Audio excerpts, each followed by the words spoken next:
मैं बात कर रहा हूँ अनिरुद्धाचार्य की, खुल के बात करता हूँ मैं।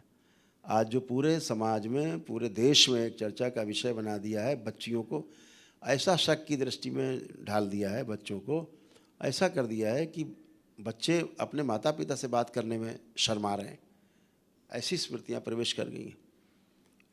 तो मैं उनसे ये कहना चाहता हूँ कि केवल समस्याओं के गुणगान से बात नहीं बनती। अगर आपके पास कोई समाधान है साथ में तो प्रस्तुत करो। केवल ये चिल्ला देने से कि लड़कियां जो हैं वो जाती हैं तो वो 25 साल की होती तो 4-5 जगह मुंह मार के उसके बाद तब शादी होती, ऐसा केवल बोल देने से ये बच्चियों का अपमान है। आपकी भी बच्ची होगी, अपनी बच्ची के लिए ऐसा ही बोल रहे हैं आप। उसके लिए क्या गारंटी आपके पास है? आप कौन से 24 घंटे उसके साथ रहते हैं? न पत्नी के बारे में आप ऐसा बोल सकते हैं, लेकिन वो तो सब उसमें आ रहे हैं। तो ऐसा बोलने से किसी को धक्का लगता है, बच्चों को, माता पिता के विश्वास को भी चोट पहुंचती है, शक की स्मृतियां पैदा होती हैं। ऐसे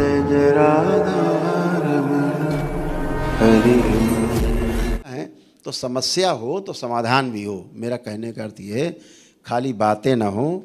अगर समस्या है तो उसका समाधान दरबार के पास, महापुरुषों के पास, ऋषि मुनियों के पास, तपस्वियों के पास होना चाहिए। केवल समस्या का गुणगान करने रहने से समाधान नहीं मिलता है। अभी हमारे देश में एक बहुत अच्छे कथावाचक हैं, मैं उनसे कहना चाहूँगा, आग्रह करना चाहूँगा। उम्र में तो छोटे हो सकते हैं, लेकिन मैं जीवन के आधार पे सबको बराबर मानता हूँ। मैं किसी को छोटा बड़ा नहीं मानता। आज बच्चा पैदा हुआ है या कोई बुजुर्ग मर रहा है, मेरे लिए दोनों मेरे बराबर हैं। मैं जीवन के आधार पे उसकी गणना करता हूँ, शरीर के आधार पे गणना नहीं करते, जहाँ तक जीवनगत व्यवहार की बात है। तो मैं उनसे ही कहना चाहता हूँ कि केवल समस्याओं के गुणगान से बात नहीं बनती। अगर आपके पास कोई समाधान है साथ में तो प्रस्तुत करो। केवल ये चिल्ला देने से कि लड़कियां जो हैं वो जाती हैं तो वो 25 साल की होती तो 4-5 जगह मुंह मार के उसके बाद तब शादी होती, ऐसा केवल बोल देने से ये बच्चियों का अपमान है। आपकी भी बच्ची होगी, अपनी बच्ची के लिए ऐसा ही बोल रहे हैं आप। उसके लिए क्या गारंटी आपके पास है? आप कौन से 24 घंटे उसके साथ रहते हैं? न पत्नी के बारे में आप ऐसा बोल सकते हैं, लेकिन वो तो सब उसमें आ रहे हैं। तो ऐसा बोलने से किसी को धक्का लगता है, बच्चों को, माता पिता के विश्वास को भी चोट पहुंचती है, शक की स्मृतियां पैदा होती हैं। ऐसे करोड़ों अरबों स्मृतियां पैदा हो जाती, हो गई हैं। लोग अपने बच्चों को शक की निगाह से देखने लग गए हैं इन सब चर्चाओं से। तो आपके पास समाधान क्या है? समाधान आपके पास नहीं है। आप केवल समस्याओं का गुणगान कर सकते हो, तो ये अच्छी बात नहीं है। मैं बात कर रहा हूँ अनिरुद्धाचार्य की, खुल के बात करता हूँ मैं। आज जो पूरे समाज में, पूरे देश में एक चर्चा का विषय बना दिया है, बच्चियों को ऐसा शक की दृष्टि में ढाल दिया है, बच्चों को ऐसा कर दिया है कि बच्चे अपने माता पिता से बात करने में शर्मा रहे हैं, ऐसी स्मृतियाँ प्रवेश कर गई हैं। और वह ठीक नहीं है, ये बिल्कुल अच्छा नहीं कि बच्चों को इतनी शक की निगाह से, बच्चों को गाइडेंस दिया जाए, बच्चों को समाधान दिया जाए। मैं तो कहता हूँ ना कि अगर 10 बच्चे बिगड़े हुए हैं तो आप लाइए दरबार में, और ये देखिए वैदिक प्रक्रिया करके अगले दिन कहाँ जाते हैं बच्चे। हाँ, बिगड़े हुए बच्चे कैसे सुधर जाते हैं अपने आप, क्योंकि बच्चे तो पहले से ही सुधरे हुए हैं। आप पहले पाठ पढ़ाओ उनको, प्रेम का पाठ, रासलीला बताओ, कथा बाँच के। पहले तो कथा बाँचो आप, कथा में रासलीला, दिन भर रासलीला नाच लीला कर रहे हो। अब जब बच्चे रासलीला नाच लीला करने लगे तो आप कह रहे हो कि लवेरिया कर रहे हो। तो लवेरिया तो आप ही सिखा रहे हो, ढोलक बजा के। कौन सिखा रहा है? अब फिर किस बात का विरोध? जब आप ढोलक बजा के सुबह से शाम तक आप ढोलक बजा रहे हैं, मंजीरा बजा रहे हैं, आप नाच रहे हैं, नचा रहे हैं, सबको रास लीला करा रहे हैं, दिन भर बता रहे हैं कि भगवान रास लीला करते थे सवेरे से रात तक, तो कहाँ से स्मृति बच्चों में गई? इसका जिम्मेदार कौन है? कौन जिम्मेदार है इसका? आपने दिन भर कथा सुना के, रासलीला बता के, अब बच्चों में तो स्मृति चली गई, उनको भी रासलीला करनी है। अब वो कर रहे हैं तो भगवान करें तो रासलीला, बच्चे करें तो उनका कैरेक्टर ढीला। तो आपसे ही गया है ना। आपने शिव की भक्ति सिखाई होती, माँ की भक्ति सिखाई होती, तो वैसा उनके अंदर आचार व्यवहार और आचरण होता। आपने रासलीला सिखाया है सुबह शाम ढोलक बजा के, तो बच्चे तो वही करेंगे ना। बच्चे कहाँ से पाए हैं? आपसे ही पाए हैं, हमसे पाएंगे ना जो पाएंगे। आप दरबार आए हैं, जो स्मृतियाँ पाएंगे हमसे पाएंगे। बाबा और माँ मेरे द्वारा आपसे तक पहुँचाते हैं। तो ये जो स्मृतियाँ जा रही, कहाँ से जा रही, ये जिम्मेदार कौन है इसका? तय ये होना चाहिए कि जिसकी जिम्मेदारी वो अपने में स्थिरता लाए, और स्थिरता ला करके जिम्मेदारी के साथ प्रस्तुत हो। भगवान ने बहुत काम किए हैं शरीर में रह करके, उनका गुणगान हो, उस नारायण स्वरूप का गुणगान हो, उस श्रीमद् भागवत गीता में जो रचा बसा लिखा है उसका गुणगान हो, जो स्वयं उन्होंने गाया है भगवान श्री कृष्ण ने, नारायण ने भगवान श्री कृष्ण के रूप में, भगवान नारायण ने, उसका गुणगान करो। बहुत लोग कर रहे हैं, वहाँ गंदगी नहीं है, तो इसका जिम्मेदार है कौन?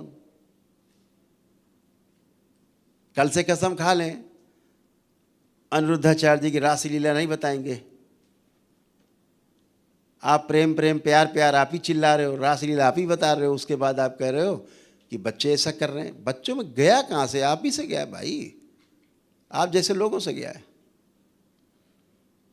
कुछ कथावाचक ऐसे जिनकी कथा सुन लो तो आनंद आ जाता है, लेकिन इस प्रकार से बच्चों को सीधे आरोपित कर देना कि तुम मुंह मार के आए हो, या और कोई भाषा एक शब्द बोलते हैं, टेस्ट ड्राइव बोलते हैं कि टेस्ट ड्राइव, बच्चे पहले टेस्ट ड्राइव करते हैं। ये कौन से भाषा, कौन से सभ्य समाज की भाषा है? महाराज जी संयम रख करके बच्चों का जो अच्छा पक्ष है उसको उद्घाटित करिए, और नहीं तो हम आपसे बात करने के लिए तैयार हैं, बिल्कुल एकदम खुलेआम बात करने को तैयार हैं, आपसे चर्चा करने को तैयार हैं। आपके पास समाधान नहीं है, लेकिन दरबार के पास इसका पूरा समाधान है।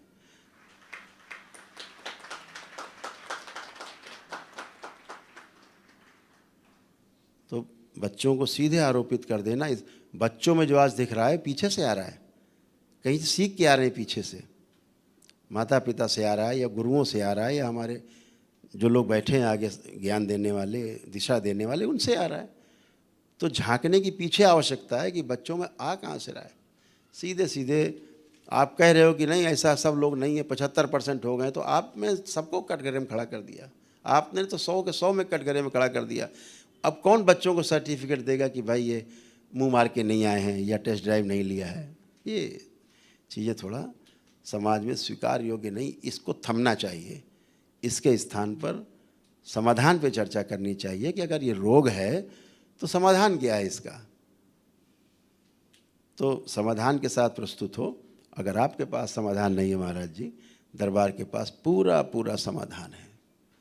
जो सबसे बिगड़े बच्चे हों भेजो मेरे पास ना, देखो कैसे समाधान देता है दरबार आपको प्रमाण के साथ। ये तो मैं अपने चैनल में बात आपसे बहुत आग्रह कर रहा हूँ, आपसे प्रेम भाव से कह रहा हूँ, मेरे को आपसे दुराग्रह नहीं है, हम लोग बहुत प्रेम करते हैं आपसे, लेकिन आग्रह यही है कि एक साथ बच्चों को इस तरह से ना किया जाए। मेरा ऐसा आग्रह है आपसे।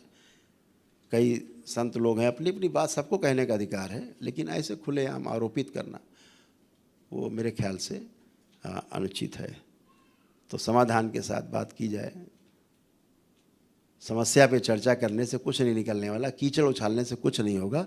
सफाई पे बात की जाए, कैसे साफ सुथरा हो, इतनी बात।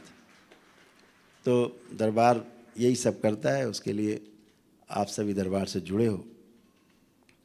गंदगी बचती नहीं आप में, स्मृतियाँ गंदी बचती नहीं, रोग कष्ट बचते नहीं। जो असाध्य हैं वो धीरे धीरे वो भी नष्ट हो जाते हैं उनके, क्योंकि स्मृतियाँ नष्ट हो जाती हैं। अगर शरीर में आपके ऑर्गेन्स, आपके बॉडी के अंदर जो अंदरूनी अंग हैं, अगर वो अंदर सुरक्षित हैं, ज़्यादा नष्ट नहीं हुए, तो आपका मस्तिष्क स्वयं ही उनको सुधार लेता है, स्वयं चिकित्सा कर लेता है। आप कभी मत सोचो कि कोई दवाई से कोई अंदर इलाज हो जाता है। दवा इतना ही काम करती है कि बाहरी आक्रमण से बचाती है, तो आपका मस्तिष्क, आपका शरीर अंदर स्वयं को सुरक्षित रख करके और डेवलप कर लेता है, फिर से रोगों से लड़ करके सुरक्षित हो जाता है, नया हो जाता है। इतनी बात। दरबार आपको वैदिक प्रक्रिया से आपके तमाम ऊर्जा आपके आसपास इकट्ठी होती, शरीर में इकट्ठा होती है, और वह ऊर्जा ही आपको आपकी प्रार्थना से, आपके संकल्प से आपको स्वस्थ कर देती है।